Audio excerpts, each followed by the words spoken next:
आरक्षणासंदर्भात राहुल गांधींनी केलेल्या वक्तव्यावरून भाजप आक्रमक झाली आहे। त्यांच्या या वक्तव्याविरोधात भाजपनं राज्यभर आंदोलन केलंय। काँग्रेस हटाओ आरक्षण बचाओचा नारा देत भाजपनं हे आंदोलन केलंय।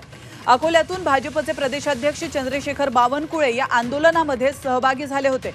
तर मुंबईमध्ये आशिष शेलार, पंकजा मुंडे यांच्या नेतृत्वात आंदोलन करण्यात आलं। नाशिक आणि संभाजीनगरमध्ये देखील भाजपनं आंदोलन केलंय।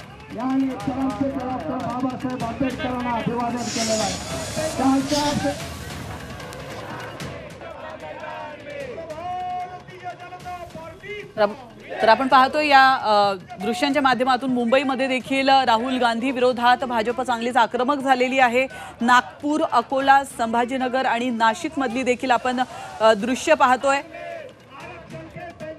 राहुल गांधी यांनी केलेल्या वक्तव्याविरोधात आता संपूर्ण महाराष्ट्रभरामध्ये काँग्रेस विरोधी आंदोलन सुरू आहेत।